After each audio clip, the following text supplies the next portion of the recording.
십자가 복음과 중보 기도. 요한복음 5장 25절. 진실로 진실로 너희에게 이르노니 죽은 자들이 하나님의 아들의 음성을 들을 때가 오나니 곧 이때라.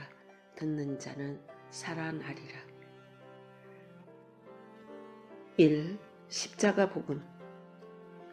대만에서 20년가량 선교하시는 박선교사는 수년 전에 사역은 나름대로 되고 있는데 현지인 성도들이 삶 속에 변화가 없는 것을 놓고 늘 고민하며 기도했습니다. 그때 뭘 보게 되었느냐 하면 책꽂이에 꽂혀있던 십자가 복음 책을 본 것입니다.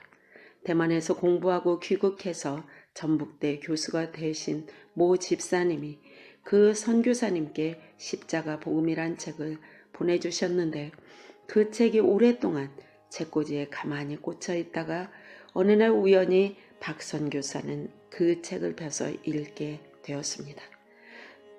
더 정확하게는 사모님이 먼저 다 읽고서 남편에게 추천해서 읽게 되었습니다. 그날 박 선교사는 책을 집은 순간부터 단숨에 끝까지 그 책을 다 읽었습니다. 성도들의 삶이 변화되지 않아서 오랫동안 딜레마에 빠져 있었는데 뭔가 길이 보인 것입니다. 곧바로 박 선교사님은 십자가의 도에 대해 연구하기 시작했습니다.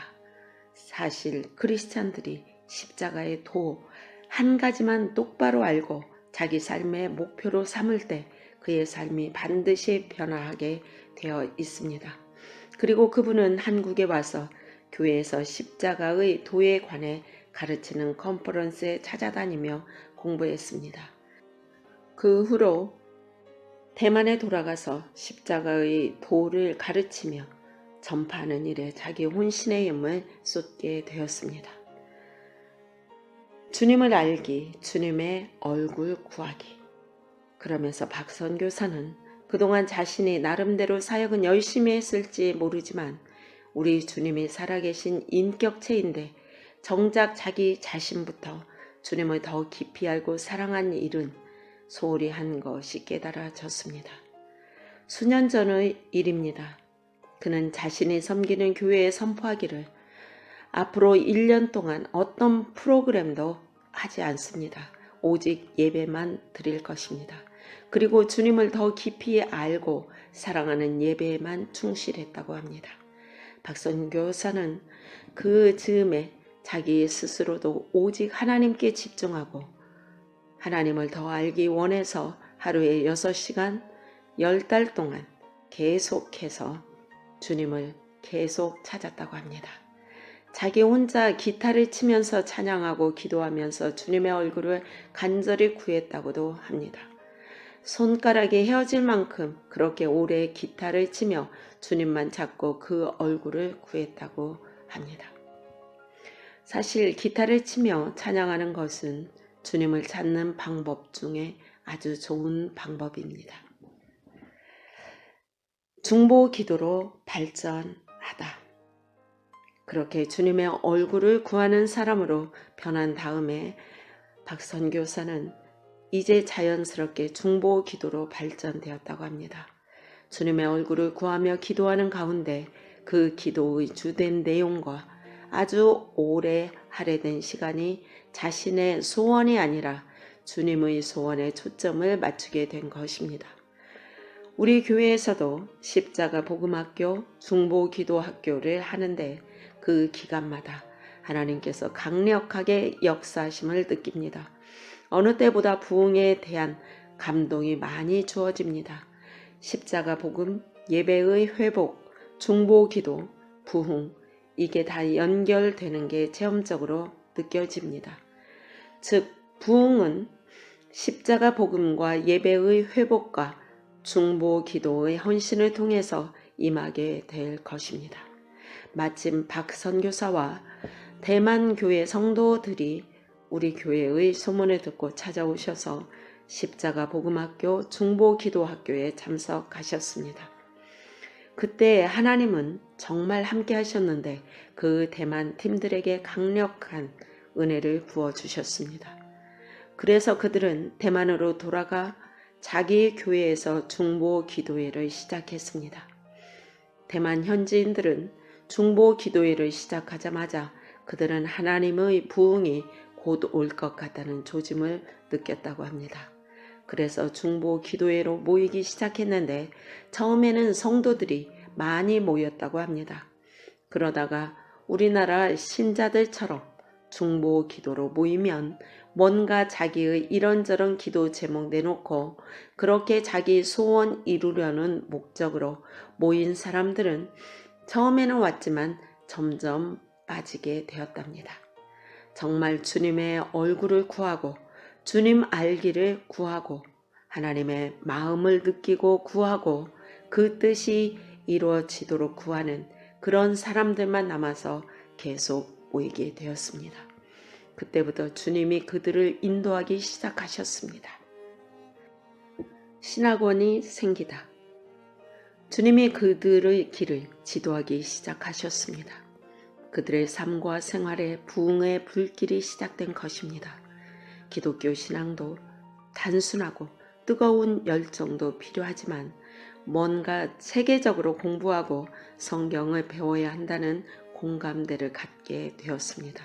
그 결과로 신학원이 생기게 됩니다. 이 시기에 하나님의 은혜로 대만에서 90세가 넘은 현지인 장로님이 땅을 1,500평가량 기증하신 것을 계기로 현지인 지도자를 양성하는 신학원이 시작되었습니다.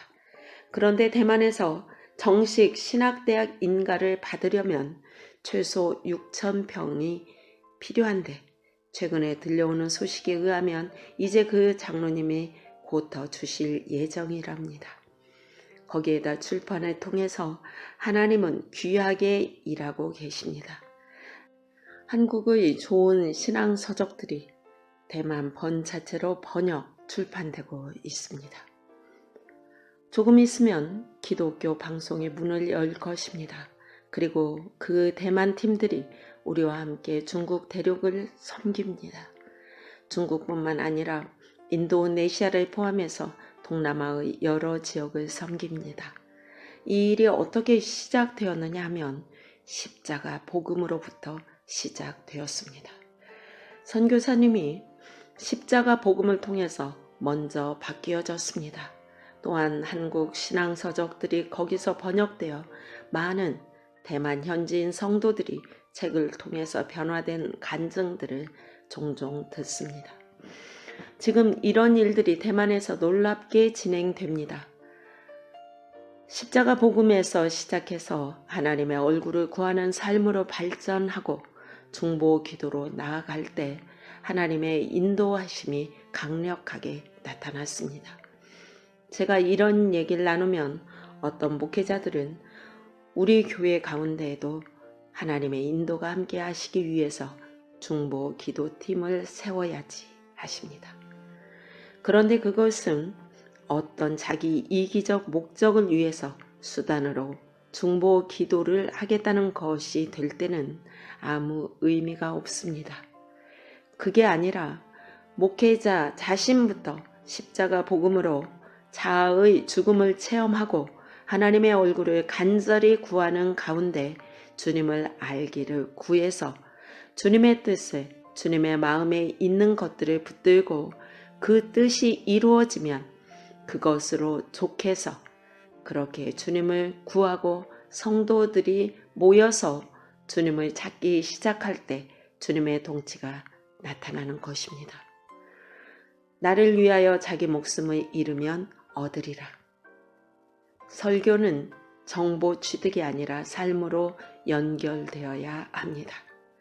우리 교회에 처음 오시는 분들은 되게 눈이 반짝반짝합니다. 한국이나 미국이나 어느 교회를 처음 가면 다 감동을 받는다고 합니다. 그런데 계속 다니면 그 감동이 차츰 식어진다고 합니다. 우리 교회도 마찬가지였습니다. 신앙의 본질이 어떻고 거짓 신앙이 무엇이며 이런 설교의 주제들이 너무 신선하다고들 말합니다. 그래서 예배실 자리도 앞자리에 앉습니다. 그런데 시일이 지나면 눈꺼풀이 점점 무거워지기 시작합니다. 자리도 점점 뒤로 옮겨갑니다. 심지어는 아예 교회를 다른 곳으로 옮기기도 합니다. 왜 그럴까요? 여러 가지 이유가 있겠지만 가장 중요한 이유는 설교 시간에 정보, 지식을 얻으려고 해서 그렇다고 봅니다.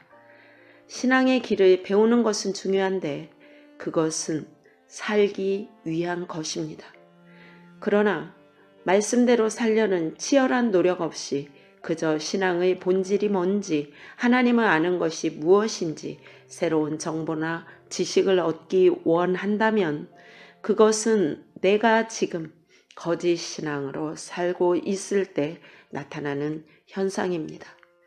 제 설교가 처음에는 신선할지 모르나 몇 달 지나면 맨날 똑같은 얘기하는 것 같고 자기가 다 안다고 생각하고 진부하게 여겨집니다. 그런데 우리 신앙은 지식이 아니라 삶이라는 사실입니다. 십자가 복음 그 삶 한 가지만 제대로 살아도 정말 놀라운 승리의 삶이 될 것입니다. 그렇게 살려고 각오하고 생각하면 은혜를 구하면 완전히 달라지게 됩니다. 설교가 매주 똑같은 얘기 같지만 내가 직접 십자가 복음을 일상에서 살려고 할 때 결코 졸리지 않습니다. 십자가 복음, 내가 다 안다고 생각하지만 실제로 한번 살아보시기 바랍니다. 그건 결코 녹록한 내용이 아닙니다. 이론으로만 받아들이면 십자가 복음, 그거 별거 아닙니다. 그러나 삶을 살려고 하면 인식이 달라집니다. 우리 신앙은 삶입니다. 살려고 결단하면 달라집니다. 성경 말씀은 하나님의 길, 사는 법을 제시합니다. 말씀 또는 설교는 하나님의 길을 제시하고 성도들이 하나님의 길을 깨닫고 그 길로 행함으로 하나님과 동행하는 삶을 살도록 인도합니다. 그런데 신앙이 해이해지면 거기에 초점이 없어지고 설교를 통해서 감동, 은혜 받는 데만 자기 초점이 있어집니다. 진한 감동, 은혜는 물론 감동이 있으면 좋지만 그러나 그것은 예배 마치고 2, 3분 지나면 아무것도 남지 않는 경우가 허다합니다. 전하는 사람들은 감동 주는데 자꾸 초점을 두게 됩니다. 이것은 바른 신앙의 모습이 아닙니다. 어떤 성경은 예수님의 말씀이 빨간색 글씨로 구분되어 있습니다. 예수님 말씀 이외의 설명은 검은색 글씨로 되어 있습니다. 여러분, 그 성경에서 한번 빨간색 글씨만 골라서 읽어보십시오. 그건 어떤 해석도 첨가되지 않은 100% 오리지널 예수님의 설교입니다. 그런데 그 빨간색 글씨 성경 본문을 읽어봐도 큰 감동은 아마 없을 것입니다. 예수님의 설교도 내게 큰 감동이 없는 얘기가 됩니다. 그런데 그 예수님의 설교 말씀을 내가 직접 내 삶에 살아보려고 시도할 때는 얘기가 달라지게 됩니다. 큰 도전으로 다가올 것입니다. 긴장하게 될 것입니다. 예수님의 말씀이 하나님의 길, 삶의 길을 제시하기 때문에 내게 귀한 것입니다. 그런데 오늘날 설교는 엔터테인먼트가 되어버렸습니다. 사람들은 설교를 흥미 위주로 듣습니다. 또한 감동받는 데 관심을 둡니다. 그저 은혜 받는 데 그치고 맙니다. 설교자도 그런 트렌드에 편승해서 그들을 감동, 은혜 주는 데 초점을 주려고 합니다. 그건 타협하는 신앙이고 진정한 설교가 아닙니다. 설교는 하나님의 길, 신앙의 삶의 길을 제시하는 것입니다. 그리고 그 하나님의 길을 따라 행할 때 하나님과 동행하는 삶을 살게 됩니다. 그때 하나님의 생명이 넘치게 됩니다.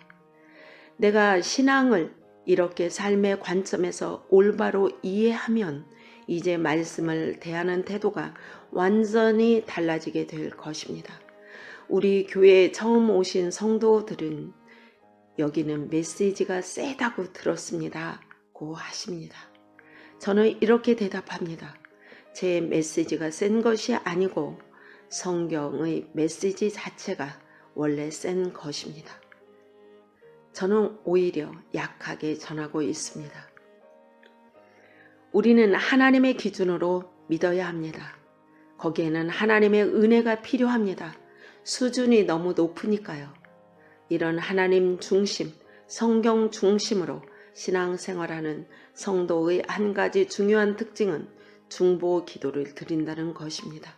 하나님의 얼굴을 구하고 하나님의 뜻을 구하고 내 중심적으로 신앙생활하는 것이 아니라 십자가 복음 중심으로 하나님의 관심 중심으로 기도하고 하나님의 행하시는 일을 찾아서 그 일이 이루어지도록 기도합니다. 자기 소원 위주로 기도하지 않는다는 뜻입니다. 아멘.